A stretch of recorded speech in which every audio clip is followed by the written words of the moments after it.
So welcome to the second in our Visiting Scholar of Color series. I am thrilled to be introducing Dr. Travis Bristol, who will be talking to us today. Dr. Bristol is an assistant professor, the Peter Paul Assistant Professor at Boston University School of Education. I've actually known Travis since 2004 when he was in the Stanford Teacher Education Program.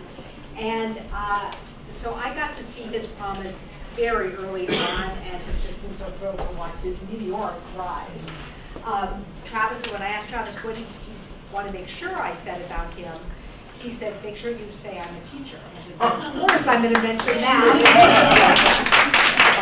And not just a teacher, but an English teacher. So after STEP, Travis returned to New York City, his hometown, and taught in secondary schools in New York City. And then he did his doctorate at Columbia University. At the same time, he was working as a teacher educator in the Boston Teacher Residency program. So he's had hands-on experience as a teacher educator. Following the completion of his doctorate, he went to Stanford, where we reconnected, and he was working with Linda Darling Hammond as a research and policy fellow, beginning to think of the applicability of this to policy as well. Dr. Bristol's research focuses on a broad array of issues related to male teachers of color, from recruitment to retention and support. And he's interested in speaking to a broad audience that includes both practitioners as well as policymakers to improve the conditions for black male teachers of color and teachers of color more generally. Travis is in great demand across the country, so he flies across the country a lot, educating and influencing policymakers on this issue, but also working directly with practitioners to create better support. So we're thrilled to have you here today and are looking forward to your talk. Thank you.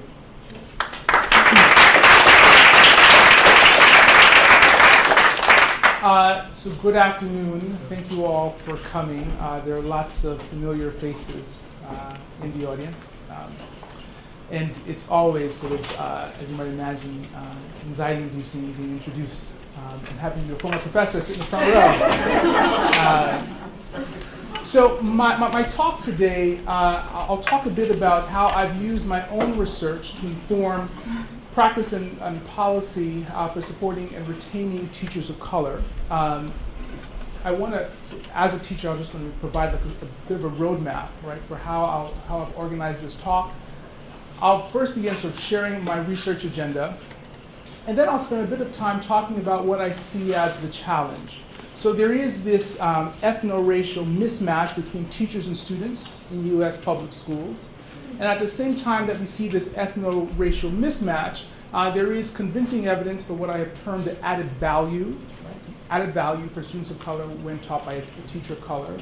And that given this ethno-racial mismatch and this sort of added value, there is a troubling trend that continues to persist, and that is that teachers of color, black teachers, and in particular black male teachers, are leaving the profession at a higher rate than their peers.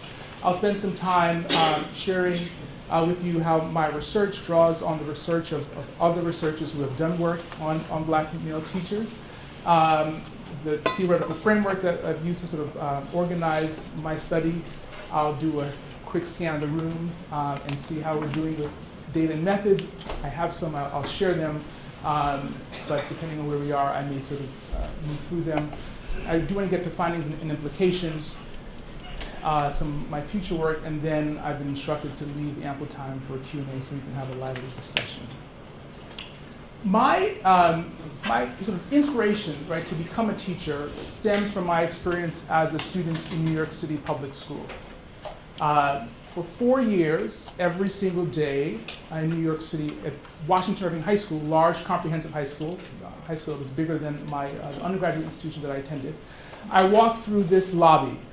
Now, if you look beyond the sort of artistry in the lobby, you'll see these metal detectors, right? And so every day, I had to put my book bag on this metal detector here, on this sort of place where my bag was examined, and I walked through this metal detector. Carla Shedd talks about how the presence of metal detectors are an extension of the universal carceral apparatus. And so every day, not only was sort of my body sort of policed by having to walk through these metal detectors, but how I was taught was police, and how I learned was police. And that really influenced my decision to become a teacher.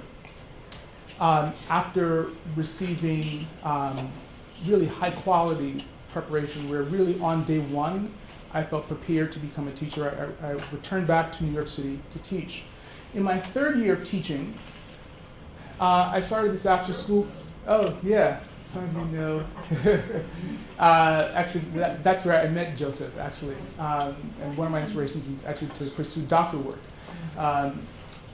So my third year of teaching, Afro, I started this after school program for young men.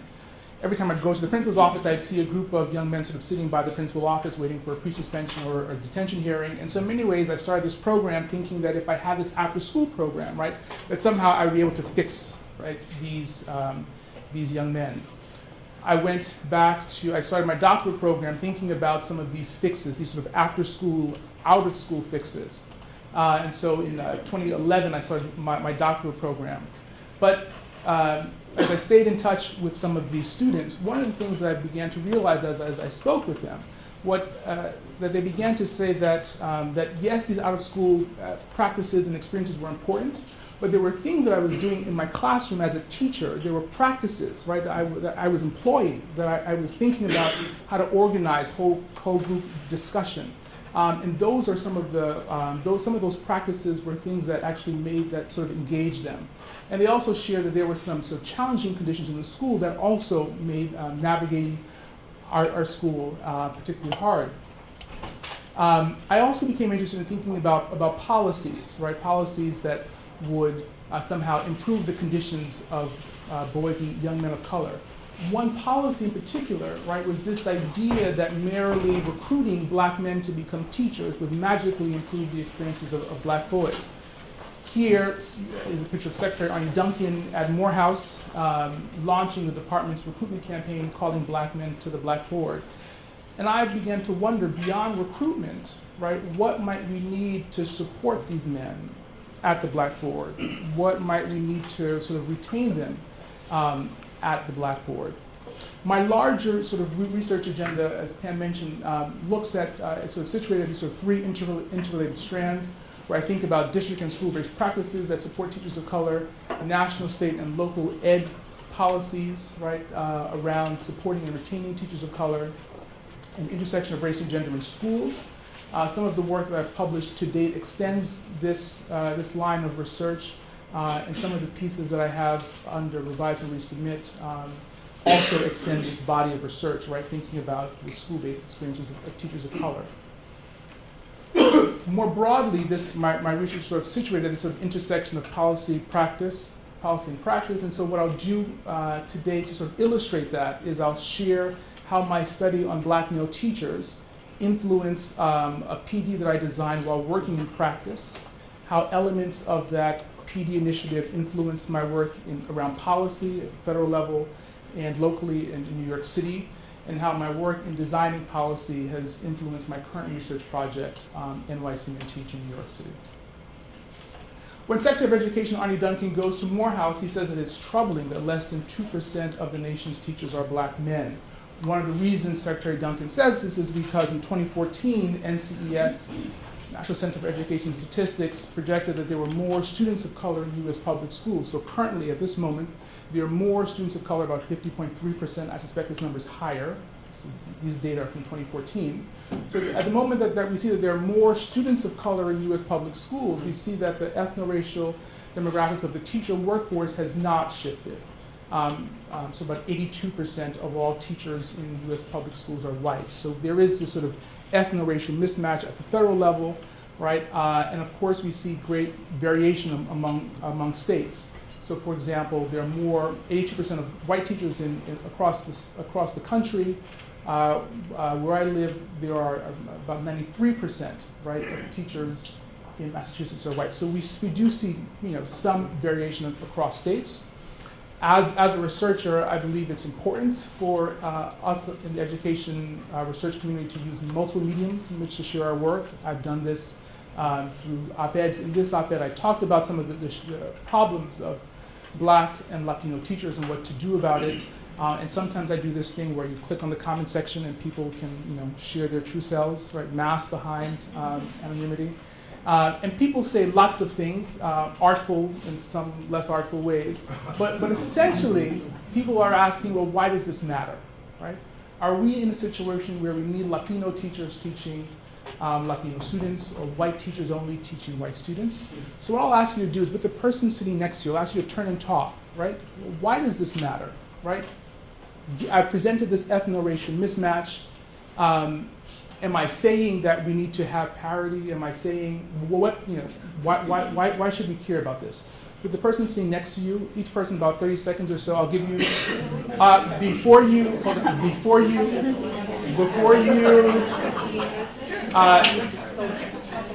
so I'll give you maybe about 10 seconds to quickly think about your, hold on, sorry, bad instructions. I'll give you about 10 seconds to quickly think of a response, right? I'll give you about 10 seconds, 8, 5 more seconds to think about a response. And then each person should get about 30 seconds to share, and then we'll come back, okay?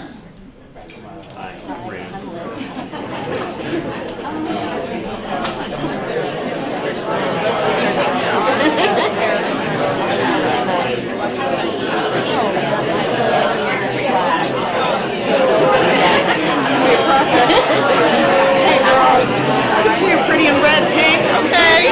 Okay. Give today value. I love it. Hold it.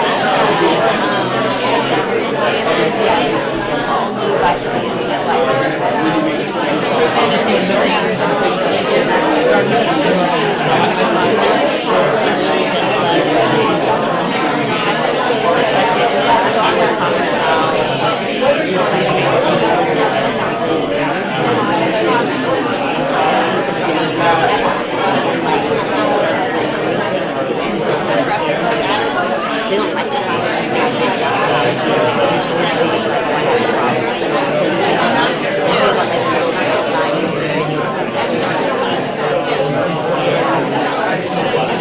Let's not go down there, Ruby.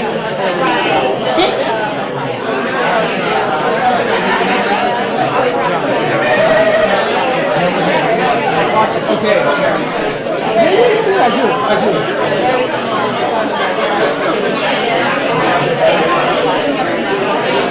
Just gonna listen on your conversation.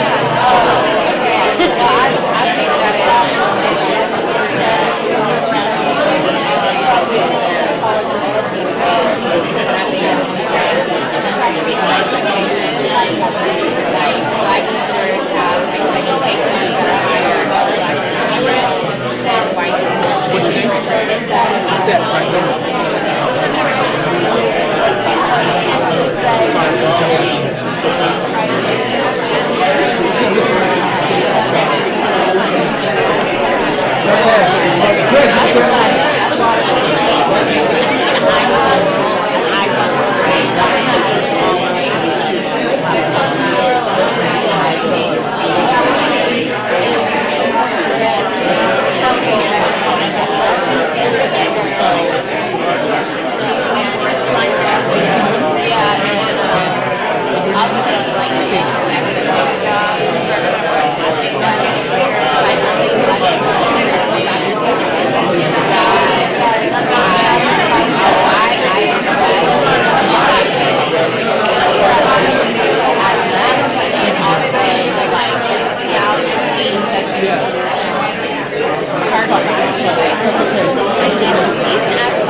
Thank you, Kate. Let me know that.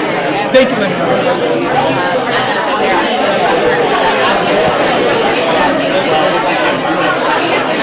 so we're going to come back in 10, 9, 8, 7, 6, 5, 4. Wrap up that idea. It's a semicolon, not a period.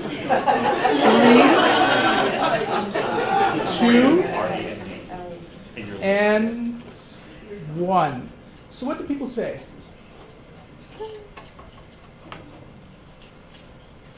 Dan, you were talking a little bit about role models. Do you want to share a little bit about that? And people being on staff. That it's important for students to recognize people that look like them or from the similar backgrounds. They act as role models for those students, for what they can become.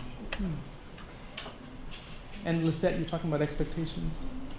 Yeah, I think there's some research that shows there's different expectations. So same race teachers have higher expectations, or at least black teachers have higher expectations for black children. So I think it's important for people to have high expectations of the children they teach. Yes. So I'm Davina. Sorry? So I'm Davina. Davina. So I think also in terms of culture and how we discipline students. So if I'm a person, so like for me, I come from a very loud family. So when, as a teacher of all black students, if a student was loud, for instance, I didn't necessarily interpret that in a negative way. So I think having a shared culture or understanding of how my students kind of might interact with each other, that just changes how I connect with them. Which kind of makes a safe space. Yeah. And Kathy, you were also talking about cultural expectations and shared. Katie, sorry, Katie. Okay. Yeah. Yeah, just coming from like your race sort of might affect the cultural traditions that you're familiar with, and that manifests in how the type of pedagogy that you embrace in your classroom. Other people? Yeah. We talked about Sarah. something different. We talked about power. We talked about teachers as being Let's talk people in about power. positions of power, and if every single person you ever experience as having power over you instructionally is white, that's a problem. Yeah, yeah. And John, you were talking about power as well, right? Yeah. Yes, final comment. What we spoke about was the And fact sorry, that- your name? Lloyd Talley. Lloyd. The fact that some of the competencies that come from different cultural and racial groups, they're not widely distributed and spread and taught in our programs, our teacher education programs currently. So although maybe having someone with the same ethno-racial match as you may facilitate that transition, it's not that other instructors can't do it. We're just not currently providing the resources to build those competencies. Right. And so there may be ways that we share, right, some of the practices that, for example, black teachers might be using, right, to all teachers, right, so that we create a system where all teachers know how to teach all students. And to sort of to Lisette's point, there is some convincing research that points to the sort of added value for students of color when taught by a teacher of color. Some of the qualitative research has pointed to the capacity of teachers of color to create positive social and emotional experiences for their students, and those conditions, those positive social and emotional conditions that these teachers of color have been able to create. Quantitative research is now providing clear evidence that teachers of color are able to improve learning and long-term outcomes for their students of color. And there is some growing research. This lastly looks at the MET, the measures of effective teaching data, that find that all students perceive teachers of color more favorably when taught by a white teacher. And so the danger here is not to say that, that there isn't a place for white teachers, right? So given some of these data, it might be easy to say that all we need are white teachers, or all we need are teachers of color. But I often give this sort of anecdotal sort of story. This is my 11th grade English teacher, Miss Shapiro. And Miss Shapiro was about like yay high. It's probably still about yay high. And I remember when I was in Washington Irving High School, the only essay I wrote was in the 11th grade, was in Miss Shapiro's class. The only time, and I was in Union Square, Lower Manhattan, the only time I left that school building to go outside, right? Miss Shapiro took us to all these Broadway plays. I still remember Miss Shapiro getting up on a desk while we were reading A Streetcar Named Desire and yelling Stella. And I've said, one day, I want to become an English teacher. Right? And so I'm not saying that there isn't a place for white teachers. But what I am saying is that armed with these data around the sort of added value for teachers of color, that we have to take seriously efforts to increase the number and to support teachers of color. And yet, right, we see this troubling pattern, or it's no longer a pattern, it's a trend, right, that has emerged. So these data, this is Richard Ingersoll's work in May, where they look at SAS, the School and Staffing Survey, and they find, particularly over the last 5 administrations of that survey, the black bar line represents white teachers, the blue line represents teachers of color, right? We find that teachers of color are leaving the profession at a higher rate than their peers. And in particular, we find, this is the Albert Shanker Institute, so research arm of the AFT, American Federation of Teachers. We find that black teachers in particular, right, if you look at a city like Philadelphia, right, the black teachers in particular are leaving at a higher rate than their peers. And then when we look a little deeper, we find that black male teachers, right, are leaving or turning over at a higher rate than their peers. Kirby et al., this study looks at black male teachers in Texas and compares black male teachers to their peers. And Ingersoll and May's study looks at black male teachers in SAS. I remember when I was a doctoral student, when Richard had published this work, I remember at one AERA going up to Richard, and I asked him, well, why were black male teachers leaving at a higher rate than their peers? And he said, you know, that's a good question. Someone should study it. And so lo and behold, I did. Cantor's framework, and Cantor and then Kelly's, their framework becomes an interesting framework to study the experiences of black male teachers who represent 2% of the population.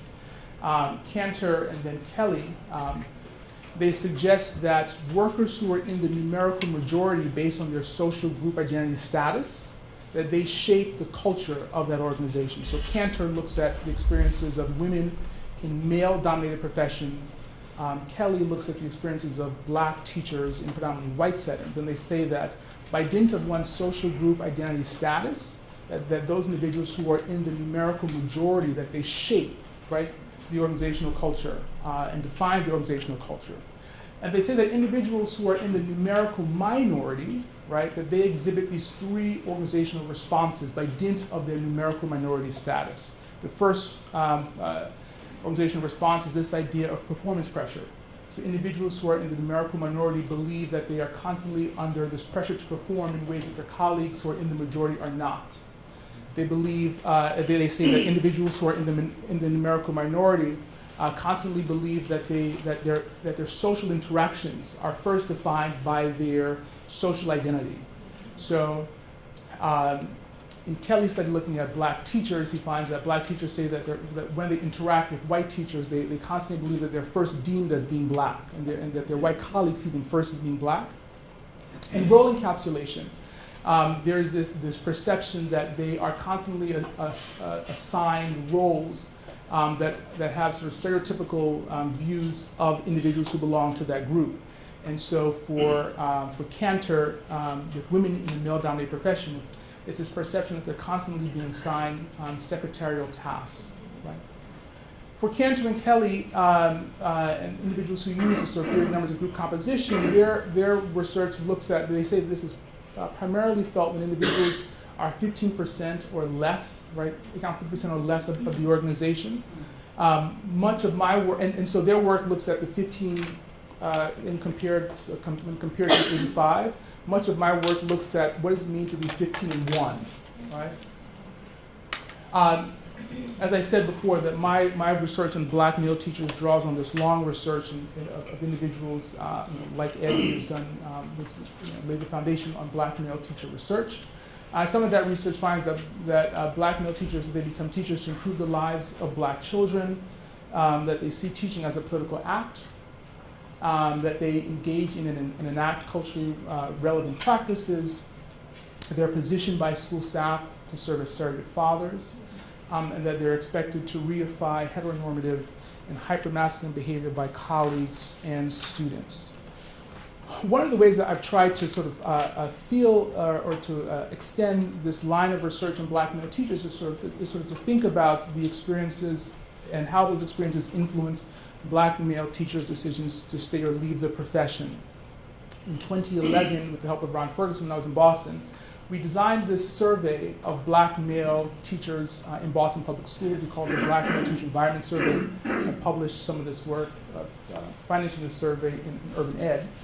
And one of the things that we did when we looked at the data, when we looked at the experiences of black men who were in schools by themselves, we noticed that being the only black man in the building, that those black men had different experiences when compared to black men who were in schools with 3 or more black male teachers. So for example, when we asked people if being black causes people in your school to fear you, if you were the only black male teacher, a loner, right, you were more likely to say that people feared you when compared to being a black man in a school with multiple black male teachers. You were less likely, right? And so I wanted to understand what it meant to be alone, to compare those who were alone, and to compare those who were in schools with many more, but still in the numerical minority. So the study, I looked at the experiences of black male teachers around those 3 organizational dynamics that I mentioned: performance pressure, boundary heightening, and role encapsulation. What did it mean to be alone and in a group, right, or have many more black male teachers? And then to sort of also fill this sort of empirical gap, how did these experiences influence one's decision to sort of stay or leave? My research, I believe, makes a couple of contributions to research policy and practice. To date, it's the largest qualitative study on black male teachers. It explores how black male teachers' school-based experiences influence retention. Because of the study sample, it allows me to look at what it means to be alone versus what it means to be in a group. In the space of policy, I've aided in the development of teacher diversity policies that move beyond recruitment to sort of think about support and retention of these teachers. And in the practice space, I've worked with districts, and most recently with a teacher ed program, to develop this idea of a differentiated support for male teachers of color. How are we doing on time? 20 minutes? Okay. So I'll just quickly, so as a qualitative researcher, I draw on the phenomenological approach, where I'm interested in understanding individuals' experiences. The phenomenon in question here are black male teachers. The unit of phenomenological research looks at the experience of a person in relation to something else.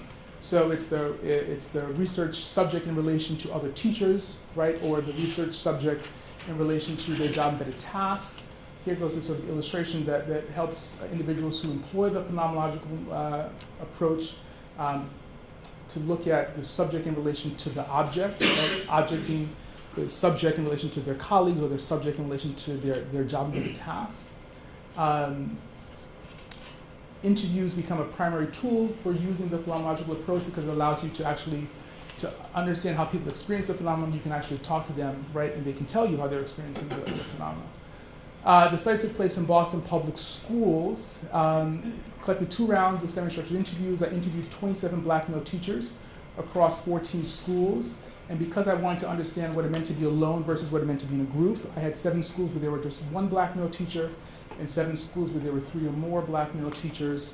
And in total, I conducted 51 semi-structured interviews. All right. So the organizational context of schools that had 1 black male teacher were different than schools that had many more black male teachers. What you'll see here are the schools in my sample, which was also true of the district. Schools that had 1 black male teacher had much more flexibility in terms of hiring, whom they could hire. So these schools tend to be your pilot schools. These schools were also more likely to be led by a white principal, right? These schools were also sort of quote unquote higher achieving, had many more white students. Schools that had many more black male teachers tended to be sort of your turnaround schools. Turnaround schools, as you know, are schools that were under Race to the Top, schools that had to sort of fire their staff, that had some history around failing. Because I used a purposive sample, which means I selected schools intentionally to think about that sort of fit some criteria, I began noticing that some of the schools in my sample were turnaround schools. So I strategically tried to choose a school, an elementary school in fact, that was not a turnaround school. Then during the course of the study, the school became a turnaround school, right?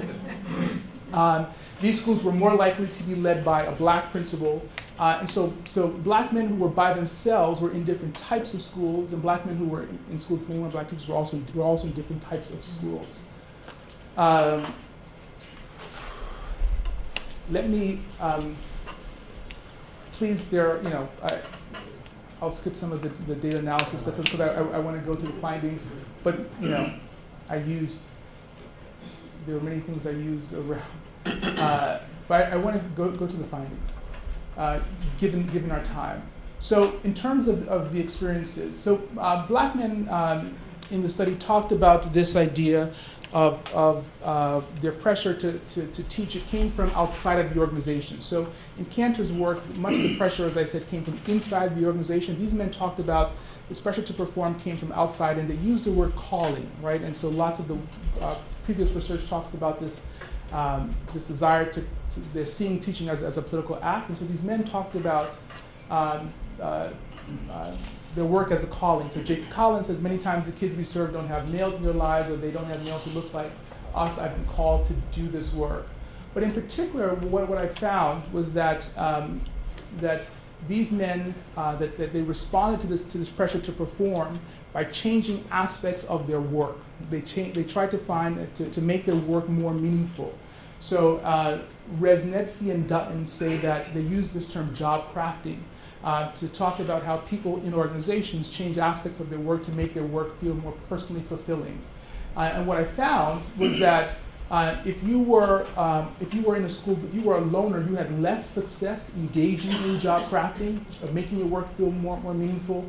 And if you were a group or a man with in a school with 3 more black male teachers, you had more success. So one example of this is in Clark High School, where these black male teachers in a school led by a black male principal, right, said that the school was not serving the needs of black children. And so these black male teachers created this sort of a work group where they got together with other black male and black female teachers, right, to think about how they might address the needs of black children. So this was not part of their work, right? They got together sort of voluntarily to think about how they could make their work more meaningful by engaging in what they call the Black Caucus. Slaughter Gibson said, so I proposed last year that we establish a Black Caucus to deal with these issues. Kendall Robeson, we met trying to bounce ideas off of each other, maybe to vent to each other a little bit to see if we could come up with some conclusions or ways to help one another and our students. And Samuel Shoyinka said the intent was to see how we help kids. We are concerned because many of them get suspended. And so these men talked about how they were able to create this aspect of their work and to make their work feel more meaningful. Josiah Washington, similarly, right, who cared deeply about the experiences of children and children of color, boys of color in particular, said that he wanted to join the hiring committee, right, because he recognized that if there were more people like him on the faculty, maybe they might be able to engage students. So he voluntarily, job crafting, engages in this task of joining the hiring committee to have more people of color, men and men of color, come to his school. So he says that I was the only male of color. I want to see if there was a way to have more males, whether they be of color or not.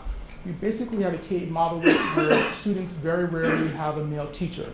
So Josiah Washington talks about how he invited colleagues from his previous school, right, to come and interview at his school, people that he had seen, right, who were good and strong teachers. So they had passed his bar, and he invited them to come and teach at his school, and yet these men weren't hired because they weren't a good fit, right, for his school. So he says, after we finished doing all the hiring, I really felt as though my opinion wasn't garnered because we ended up having all females. My push was for males. And so one particular finding was that individuals who were by themselves had more challenge engaging in job crafting than individuals who were in schools of many more. As it relates to boundary heightening, there was this perception that these men felt that their colleagues saw them as being intellectually inferior. So these men talked about how they would sit in on grade team meetings, share their ideas with their colleagues about how to move away from harsh disciplinary practices to more restorative justice practices, how they might actually use culturally sustaining pedagogy, and their colleagues would just dismiss, mostly white, would just dismiss what they had to say. Dennis Sangister said, they don't respect my professional opinion. Is it because I'm black? Even now it still bugs me. If I'm saying it, are you not hearing me? It really messes with me sometimes. I mean, it makes me feel inadequate. Like, am I saying something that's crazy? I have been educated. I have a master's. I've passed the MTEL, the state licensure exam, just like everyone else. It's frustrating to know, right? And so on the one hand, there were these men talked about some of these challenging social and emotional experiences associated with being a black male teacher. So I want to hold up this idea of these sort of social emotional challenges, because that the PD that I designed becomes a way to attend to some of these social and emotional challenges. And then on the other hand, there was this idea that their colleagues, as it relates to role encapsulation, that their colleagues saw them first as a behavior manager, and then a teacher. And your recent piece, right, highlights exactly this same finding. And much of this work comes in terms of having to take care of quote unquote misbehaving students, right? And taking care of these students happened during their lunch break while they were teaching. And so Jermaine Carter says, I can feel like most people feel enthused that they're helping out their colleagues, that's sort of taking care of these misbehaving students. Like they pick me because they respect me, but it's also becoming a burden now because I have other things to do.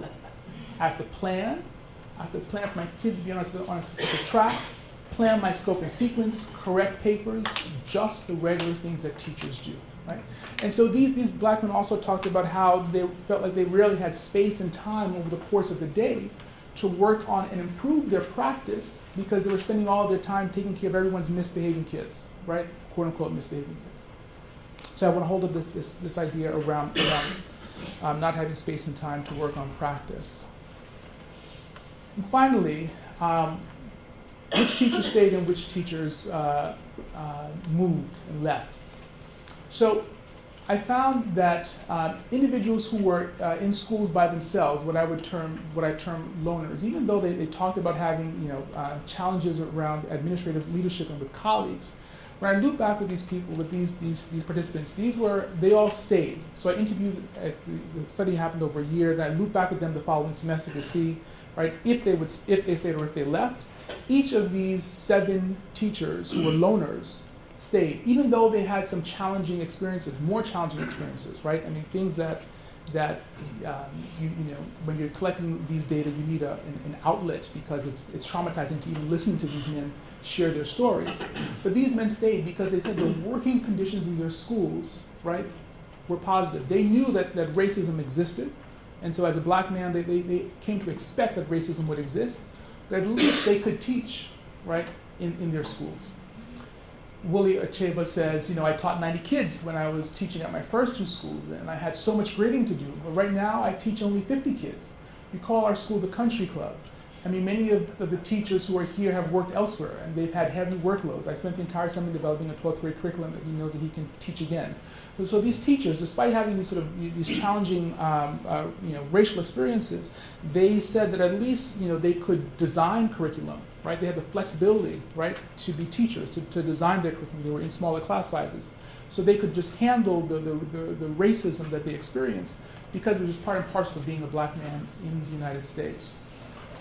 When I look back with the groupers, again, I had 20 of these, what I term groupers. 9 out of the 20, just in 1 year, did not return to their same position, right? So 90 of them moved or left the teaching profession. And many of them talked about the working conditions. They pointed to specifically this idea of administrative leadership, right, as their reason for leaving. Dante Little tells the story of June during the MCAS, which is the state test in Massachusetts. Students are taking the exam, sitting, taking the test. He has collected all the cell phones from students. The vice principal comes to the door and asks if all the cell phones have been collected from students. And he says, yes, the cell phones have been collected. She does not believe him. The principal is a woman of color, right? She does not believe him, and so during the administration of the test, she stops students and begins to frisk their backpacks to see if the cell phones have been collected. Dante Little says, even if you're trying to do the right thing, you're going to be harassed and treated like a criminal for no reason, and I'm just like done with it. This isn't a prison. We can't run our school like it's a prison. We can't treat our kids like they're criminals, especially when they are not doing anything wrong. It creates tension. Nobody really wants to be here. I'm just like done with it. Personally, I'm over with it. And Dante leaves. So what are the implications for practice? Tony Bright says that we improve organizations when we grow both the people and the organization. I want to talk first about some of the people work, and that is some of the finding about the organizational dynamics around boundary heightening and role encapsulation. So you remember I talked about this idea of the social and emotional challenges and the limited opportunities to grow their practice. And so at the time that I was collecting these data, I was working with the Boston Teacher Residency Program. And I will send my slides, so I know I've over-prepared, 10 minutes. So as I was collecting these data, I was also working as a teacher educator, right? And so I designed this PD initiative called the Boston Teacher Residency Male Educators of Color Network. And the mission was to provide socio-emotional support to male teachers of color and a space to reflect on practice, right, in service of student learning, right? The meetings took place Friday evenings from 5 to 7. I'll show you a video, right? And of course, I don't tell Raymond because, if people organize stuff for folks, they come, right? So Raymond does work with the fellowship. The first half focused on socio-emotional support. The second half focused on having a thought partner to solve a dilemma of practice or creating a professional learning community. In this piece, in Phi Delta Kaplan, I talk a little bit about some of the work that we did. One thing that was really particularly interesting to me was in the February session, the men talked about how they wanted to sort of think about what was the role of being a male teacher of color in working with boys of color. There was this sense that they believed that their colleagues thought that just because they were men of color that magically, right, they would know what to do with boys of color, like they would have learned that in their teacher preparation program, right? But in this very safe space, they're able to say, you know what, actually, I don't know what to do. What are you doing? What are you doing? What are you doing? And so in this February, in the February meeting, I'll show a video where they're grappling with this idea of what it means to be a male teacher of color working with boys of color. What does the term swag mean?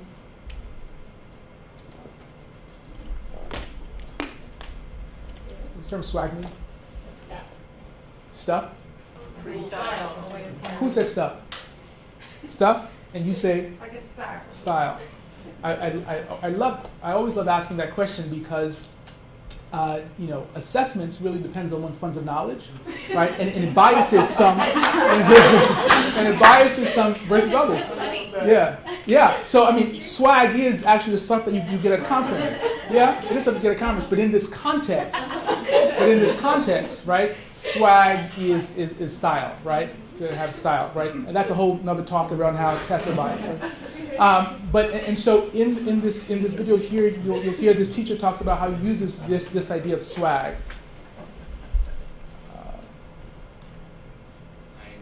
With sort of my version of cool, which is academically cool, is we have something, especially in my classroom, called math swag.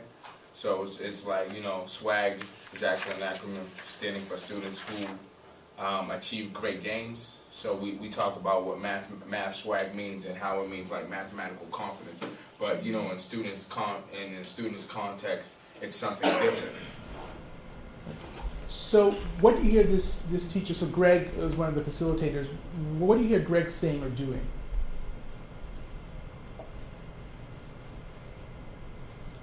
Would it be helpful if I played it again? Yeah. Yes. Okay.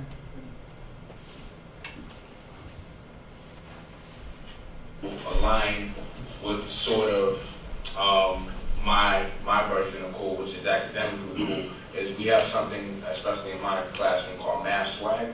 So it's like, swag is actually an acronym standing for students who achieve great gains. So we talk about what math swag means and how it means like mathematical confidence. But in students' context, it's something different. So what do you hear Greg saying or doing?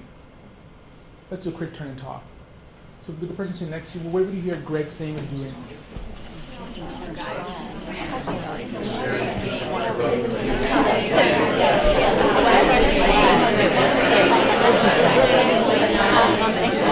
other from strategy that you use projects, like trade-off and something that we can work in class, like a classroom culture, trade-off,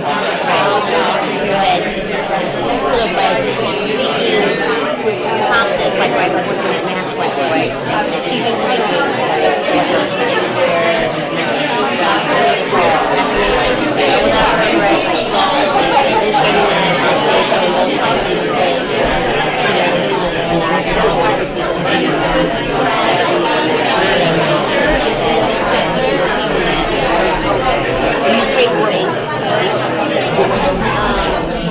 You can hear it? Wait, I'm sorry? Oh, yeah, sorry. Actually, have it deep. Okay, so let's share it. Right.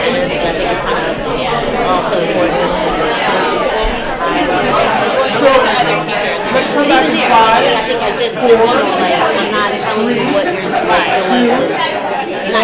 2, 1. So, what do people say? Well, what do you hear Greg saying or doing? Yes. So he's drawing upon the students' kind of cultural background and resources to get them to buy into what's going on in the classroom and make the academic challenges and the different things that he's trying to teach more appealing to the students, and for them to be able to be invested in what he's doing in the classroom. Absolutely. And what you see Greg doing is what you would expect all good teachers to do. But in this safe space, this practice, right, of using this term, right, becomes normalized, right? And so in my school setting where people see me as not being someone who has great expertise around practice or someone who might see me as being sort of intellectually inferior, right? I know that this practice that I'm using in this space, other people in the city are using. So when I return back to my school, right, I feel emboldened to sort of use this practice. Boston Public Schools took this PD that I designed in this teacher residency program, and they incorporated it into their work to scale. And so they have in Boston, it's called the Male Educators of Color Executive Coaching Seminar Series. When Secretary King visited a couple of years ago, he met with the group. Secretary King has sort of rightfully sort of shifted the conversation from moving beyond recruitment to sort of think about support. And at the time, the department, President Obama had signed ESSA, and so I'd worked with individuals at the department when they were writing Title II guidance to sort of capture some of this language, right? So in Title II, you'll see guidance around providing space and time for differentiated support for all teachers, including affinity group support. And there are several organizations that are engaging in some of this work. My current project is this one here in New York City, NYC Men Teach. And some of the questions that I'm asking in that current project is how is the district organizing support for men of color? How effective is it in actually shaping teachers' practice? And are there differences in terms of the experiences for Black, Latino, and Asian teachers? I'm doing some work with Relay, some work with LAUSD, and some international work, because these questions around diversity and these questions around support, particularly in Europe, as the ethno-racial population continues to diversify, people in Europe are thinking about the teacher workforce. So I'm having these same conversations. I was most recently at the OECD earlier this week. So with that, I think I have 2 minutes to spare, but I will happily take questions, comments, thoughts. Thank you.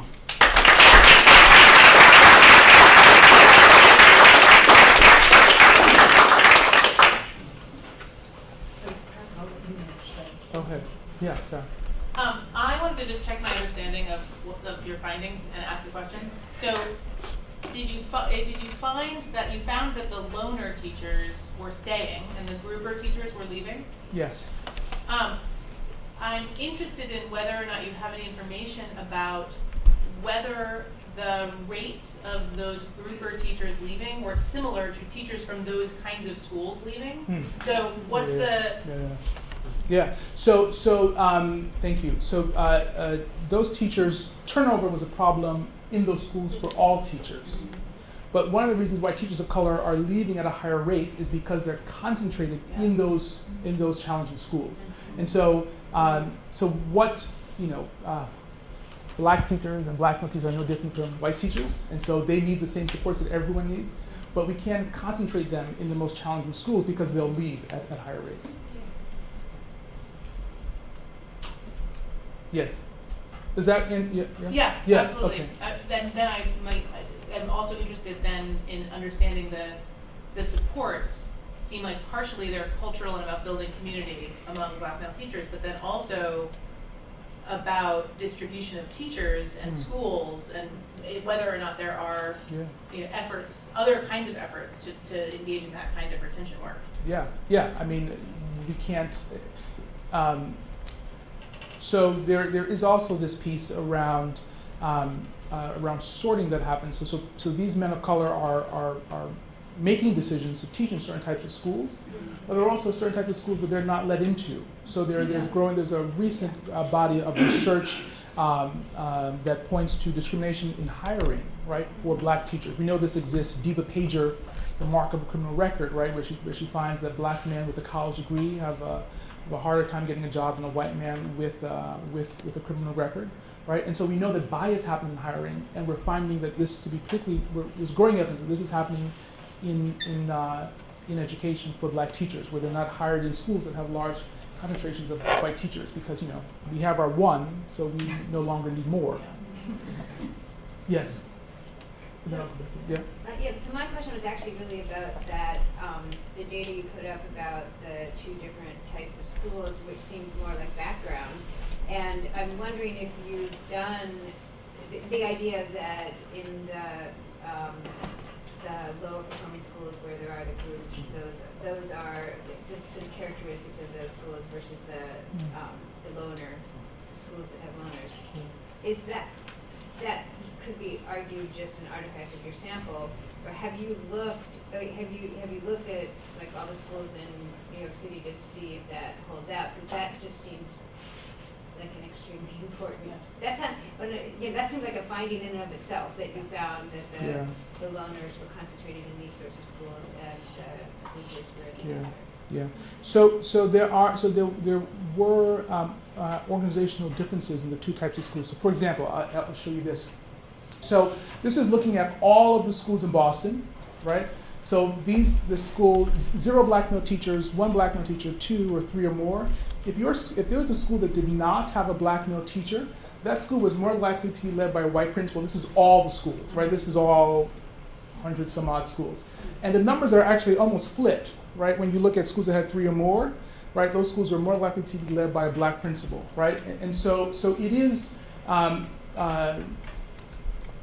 it is true in this district, right, that schools that had 1 or none were different types of schools, right? They had different leaders, they had different organizational characteristics than schools with 3 or more.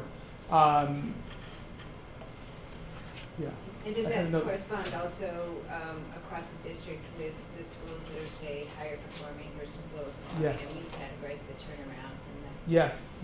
Yes. So those schools are, I think that another study, you could look at where superintendents are choosing to place black principals, right? Because that sorting mechanism, this is all the truth, right? Right. Yeah. That they're sorting mechanisms that are happening there, believing that just by the presence of having a black principal, that they can somehow be super people and turn around dysfunctional schools without the resources needed to improve those schools. But this was a study on teachers. My next study, maybe. Yeah. Oh, I was going to go here. Yeah. And your name? Nema. Nema. My question is actually about whether you've seen any parallels to your findings in the way that academic performance actually plays out in these schools for these kids. For example, having really challenging experience in mostly a predominantly white institution as a black student, but potentially like reaching higher academic gains versus students who are at these turnaround schools and having maybe some safety around numbers, but having less expectations, having similar rates of like absenteeism. So I didn't look at students, but some of the work that I think that in the teacher diversity research, we rarely often think about teachers in relation to students, or what students learn by working with teachers. And so, the questions I'm asking in in the study in New York is really thinking about, so the school system is providing these supports to people, but how are those supports actually translating into change practices for teachers? And how are those change practices for teachers actually helping students learn in different ways, right? And so I think that these programs are important, but if they don't change how teachers teach and how students learn, then they just become another thing. Yeah. Okay.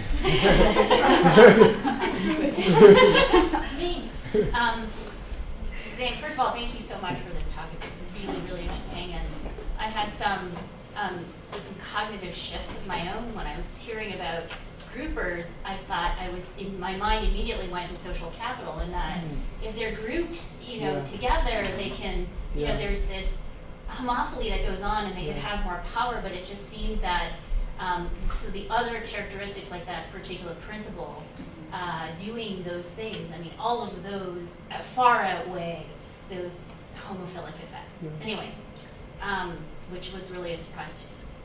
I'm just curious about the 9 leavers in the 20 schools. And if you have any other demographics to share about, how much experience they had. Is there some sense of, how, I'm curious also to know, were they, how long did it take before they left, right? Like, did they stay they really fought it out for like 2 years, but they just couldn't take it any longer and left? Like, do you have any other things to share about that group? So, about half of them, so 9, 4 of them left the profession, 4 of them left the profession, 4 of them went to other schools. So people are, and this is true of teachers of color, that they're more likely to be movers. They move from school to school than they are to be leavers. And actually, many of the, many of the loners, right, were once groupers. So people find their way, right, to a better school, right? But they're committed to working in the district with, on average, a particular population, and so they move from school to school to school until they find, a place to teach. Were they younger teachers? The groupers and were there sort of age differences between them? Yeah. I mean, experience-wise, not even age-wise. No. Nothing with that. This is so hard to know. Okay. Okay. Okay. Why? I'll start in the way and I'll make my way back. Okay. And, So my question is also about the leavers. When you think back to their narratives, what story, if any, is there around institutional push-out factors? So that it's not just that they're leaving, but that maybe some of these institutions are pushing them out. Is there any narrative that emerges from their narratives around push-out factors? And if so, what would that narrative be? So only 2 of them were pushed out. So 2 of the 9. One gentleman who was pushed out got his undergraduate degree at MIT and his master's degree at Harvard, and he was at a testing school. I read about this in a piece, and he talks about how many of his colleagues believed that he was a spy. They couldn't believe that someone with those kinds of qualifications would actually want to teach, right? And so he talked about having to manage his colleagues' sort of their own inferiority complexes, right, with these credentials. And so he talked about having some challenges with his colleagues. He was eventually accessed. He was at a grouper. He was a grouper, and one of his colleagues, who I then looked back the following year, said that they hired a white woman to replace him. There was another guy who was pushed out, and he was pushed out by a black male principal, right? And so there's also this sort of like gender, right? There's sort of these sort of hyper-masculine spaces, right? Where men are socialized to try to, one has to be more dominant than the other. That's a whole nother piece, right, that we can, that we can talk about, right? So just by, spreading to having a black male principal and black male teachers doesn't necessarily mean that people are going to sing kumbaya. Yes. Oh, sorry. What time? This is 1:15. Okay. Yes. I'll just work my way back if that's okay with people. Sorry for folks in the back. So acknowledging that these problems are complex and structural, and not wanting to individualize or disinstitutionalize these problems, but relevant to the scope of your study, I was wondering, partnerships and organizations like Relay and Penn and our teacher training programs, based on your analysis, what are we doing well, and what do we need to do more of? On one hand, in terms of more adequately preparing our future teachers of color for these challenges, and two, as we continue to form these partnerships with local schools, charter schools, and districts and nonprofits, how can we also be proactive about addressing these problems? Yeah, thank you. Yeah, I had this morning I was speaking with Kate and Zachary. I think I said Kate. Yeah, so we were talking a bit about this. So I think that however we may feel about, I think you have to first acknowledge that there's a problem, right? And so the work I'm doing with Relay, Relay's having some of the same. They're having people come in. They're having great success in having people come in, but they're also having challenges around supporting and retaining those teachers of color once they come in. But they've named it as a problem, right? And so I think that first we have to sort of name it as a problem. And so after naming it as a problem, one of the things that they've done is they've created this sort of like support group essentially for men of color. So I think the first piece is to sort of name it as a problem. I think, I was mentioning this to Zach around some of his work here, I think that people who are in the practice space, who are designing all of these initiatives, don't have space and time or capacity to sort of take a step back to do like big think, right? To sort of think about how they might shape the vision of their work.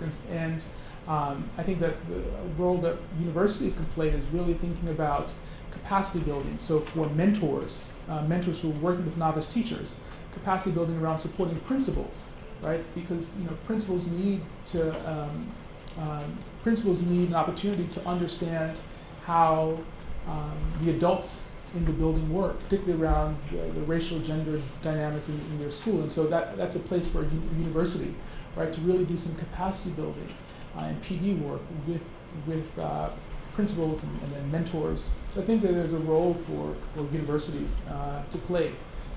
And then, researchers, right? I mean, we want to ensure that people who are doing this work are drawing on evidence-based practices. And we need folks in higher ed to do research to ensure that they're both drawing on evidence-based practices and that they're aiming towards continuous improvement.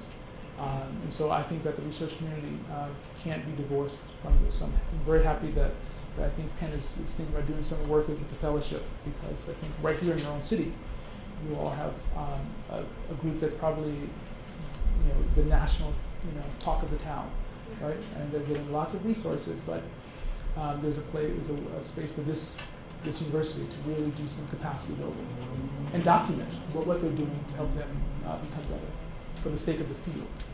Yes? It's a kind of a follow-up. I'm a doctoral student at Temple, and we're starting a dual enrollment program targeting juniors and seniors in high school in public Philadelphia, young men of color, just focusing on them. Very small to start with, just 5. Wow. So I don't know if you know of programs that have successfully done that. Yeah. And then if you have any suggestions, I think you had some in the PowerPoint. And suggestions for partnerships or models that we can look at, both for the dual enrollment, but also, once you have men of color in the program, to retain them and then support them in the schools. Okay. So Pathways to Teaching is one that I often talk a bit about. Pathways, I think they're now in, I've lost count of how many cities Margarita Bianco's in now, but it started in Denver. I know she's in upstate New York, in Nashville. So that's one Grow Your Own program that I think I would spend some time looking at. Thank you. Yeah. Other folks? Yes, sir. In the back. Oh wait, sorry. We're working our way back. So we're here and here. Lloyd Talia again. Lloyd. So in our lab here, we're doing some work around the concept of black male identity stress, so like a unique psychosocial stressor that black men experience by virtue of the context of being a racialized male in a patriarchal society.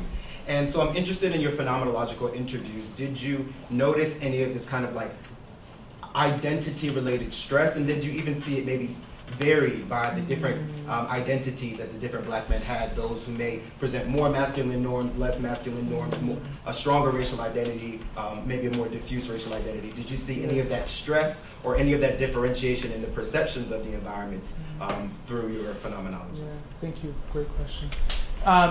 So, the one participant, I remember asking, that sort of last question, do you have anything else to add, right?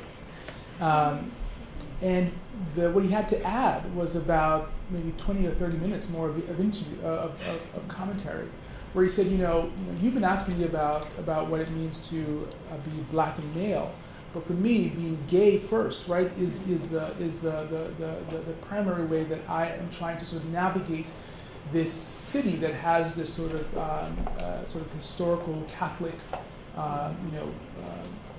leaning. So I think and how he was also working at an elementary school, right? And so in many ways he had to mask part of his identity that was so central to him, and so that created a great deal of challenge.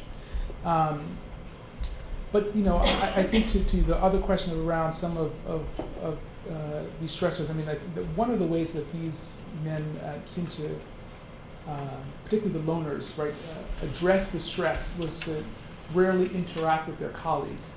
And so they routinely talked about eating lunch in their rooms by themselves or with their kids, right? And so that became a sort of a safeguard to not having, or to reduce the stress. Some men talked about, when they had to go to social settings in the evenings, they knew that they needed to go so they wouldn't be seen as sort of this outsider, but they would go briefly, have a drink, and then say, I have to go because of my kids. Because being in those spaces only, sort of recreated the trauma again. Thank you. There's a question. Can I ask a way worse version of asking questions? Okay. Yes.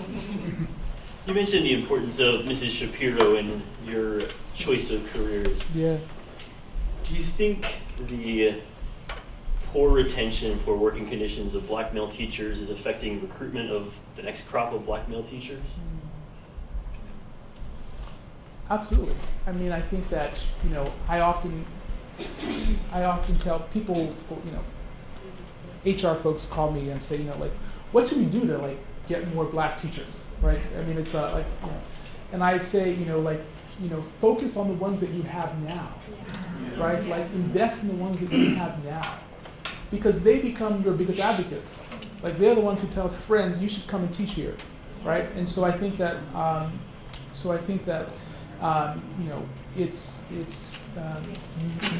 you don't sort of fix the pipe, right, by throwing more water down the pipe.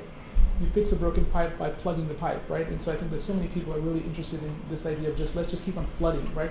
Flooding water down the pipe. And I think if we just, give attention to retention, right, then we'll maybe see some numbers of folks who are staying.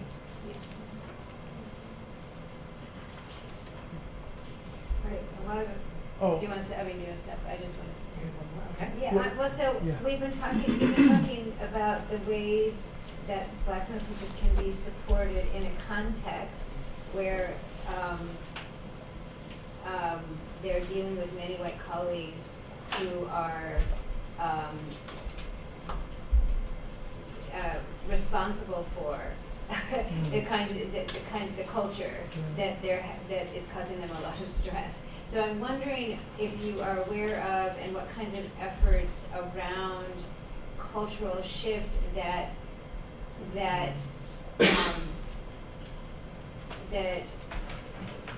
really engage white educators in being more conscious of their practices.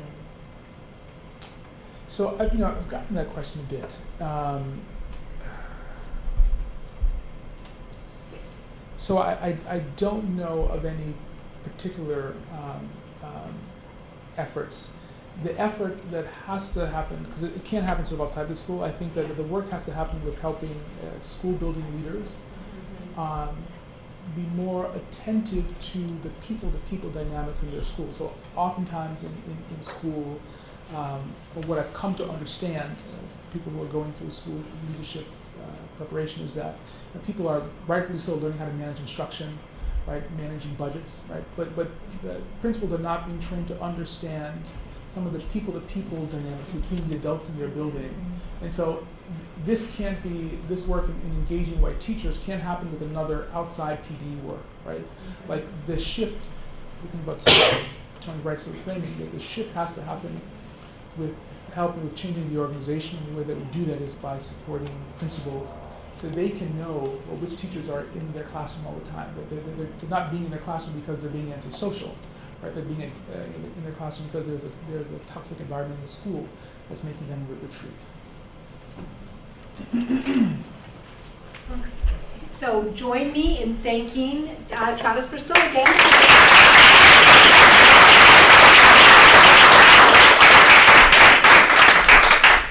Oh my gosh.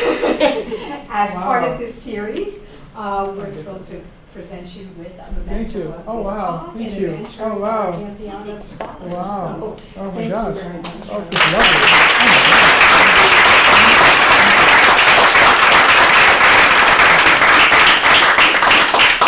Well, thank you all for coming today for what I think was a really important and lively discussion. So thank you again, and we'll look forward to continuing the conversation right here in Philadelphia and at Penn GSE about what we can do with them. Yeah.